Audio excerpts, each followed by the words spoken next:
I was feeling really comfortable with Vlad and like confident in that champion. I've been practicing him a lot, and then I go on stage and then I just panic.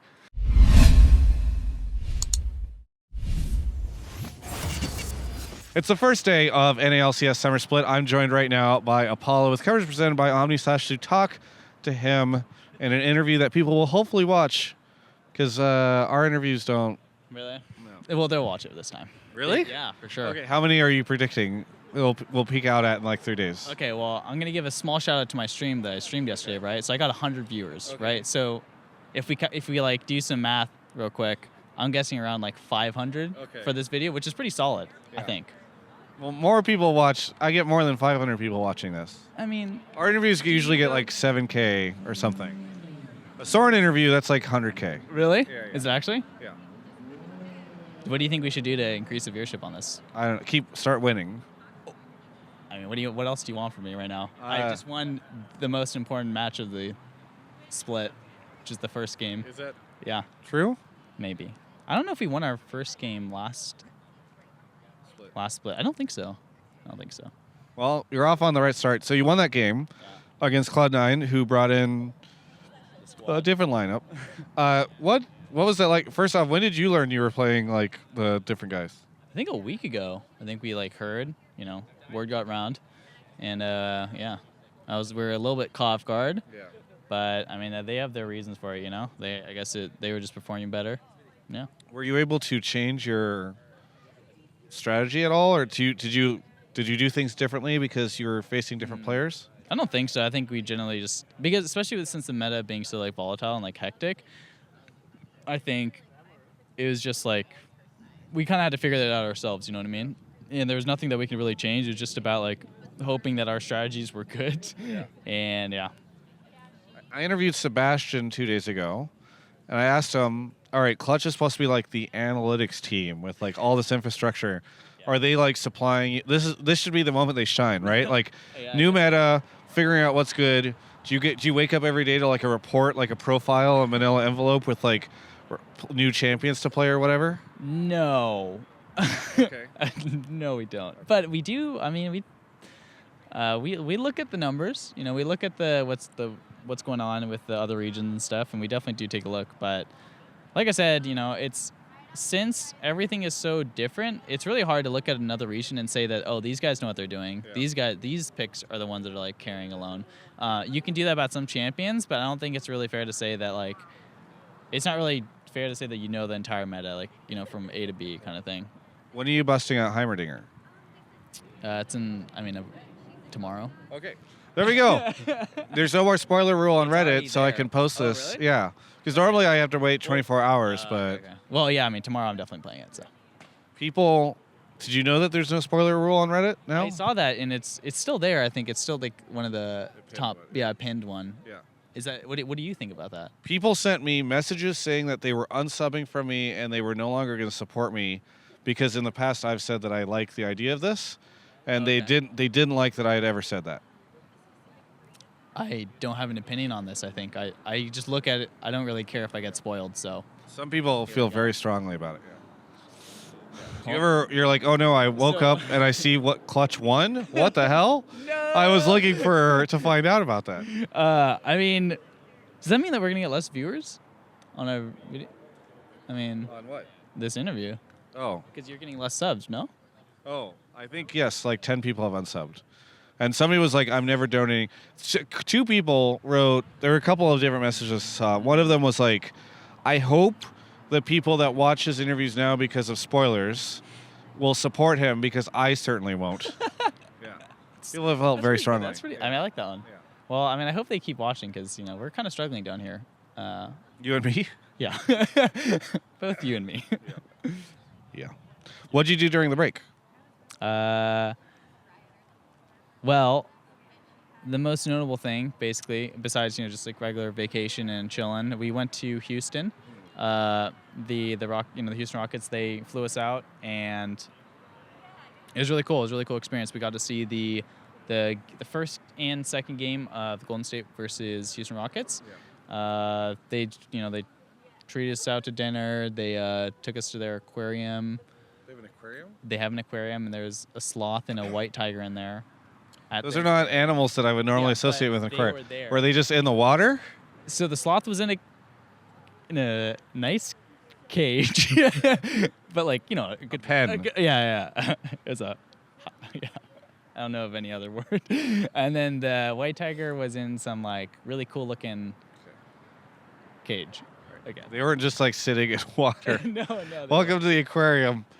We've got a pool over there with a sloth and a white tiger in it. It was a really cool experience. Shout out to Houston Rockets. They're really cool. And we let's see, what else did I do? I mean, I just kind of relaxed. I think once the new patch hit, I kind of just started to playing League again because I didn't know what was going on. Yeah. What happened in the bot lane that last game? Well, we did some interesting stuff. Yeah, we're doing really well. We obviously had like a super strong level 1. Yeah. Killed both of them. But talk to me about champions. Oh, like champions? Yeah. Oh, I mean, that's just standard stuff, I think, right? Yeah. I mean, Vlad is pretty good right now. I was actually feeling, I think I was saying this to Ovely, but I was feeling really comfortable with Vlad and like confident in that champion. I've been practicing him a lot. And then I go on stage and then I just panic. And I just like some of the situations I just didn't know what to do, especially when Nocturne ultied.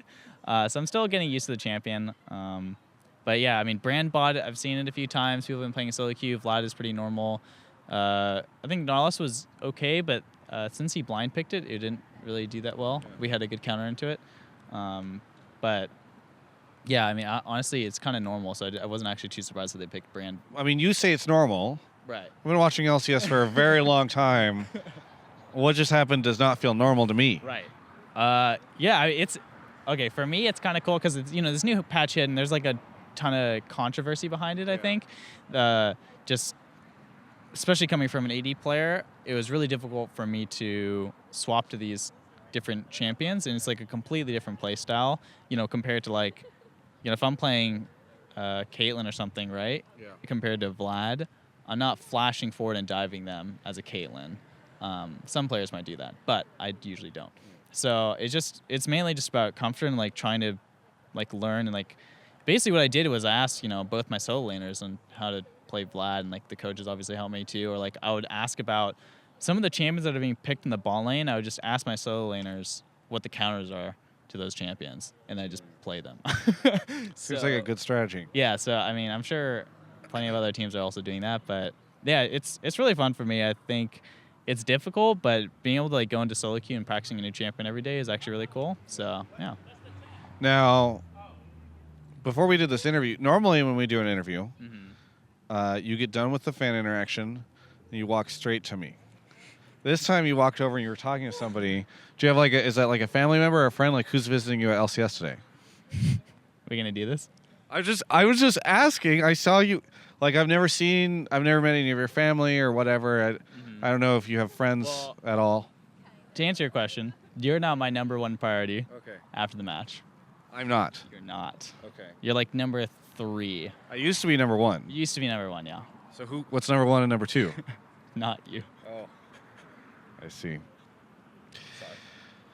Sorry. Well, a lot's changed in the summer split. Yeah. So that I'm realizing. It's just. Well, I mean, now that I didn't know how low our viewership was together, and I'm starting to think it's more you than me. When I interview Soren, that interview does very well. Yeah, so I don't know what to say. I think it's mainly. I think we all know the problem here. We don't have to say it out loud, though. Do you think that the meta is going to stay like this, or is Riot going to get cold feet and just back to Caitlyn and whoever? I don't know, actually. I was kind of thinking about it because I know they were talking about like kind of readjusting the AD carries, but as you can see, there are still AD carries being played right now. I think Double F played Xayah, Sven played Kai'Sa, 60 played Ezreal. So I mean, they're definitely like good, right? It's just maybe some of the other AD carries need to be buffed that aren't actually. I don't know. I still think it's actually an okay spot right now, but it's really hard to say because maybe just people are still figuring it out, and I think it's okay for them to stick with it, maybe another patch and see how it goes. Some people might disagree, but I think it's okay.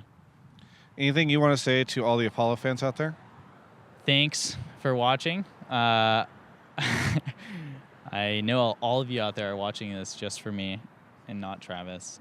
And shout outs to Corsair, our new sponsor. Congrats. Yeah, thank you. And thanks for watching, guys. Thank you so much for the interview. For everyone else, you can check out the rest of my coverage of all things esports right here on my YouTube channel. I have some unfortunate news for you guys. Things are getting much more financially tough for me. OmniSlash, of course, does everything they can. They support me. It's amazing. But I think you guys might have heard that last split, it was about 20 grand for a double lift interview. We're now at 35. I don't know how it went up so much in such a short time, but I'm now spending literally $35,000 every time I interview Peter. And by the way, he charges another $1,000 for every time that he ends up in my social. So if you guys want to help me out, that'd be super cool. Just subscribe to the channel, like the videos. There's other links in the description. You can check those out. Thanks so much to OmniSlash for the support.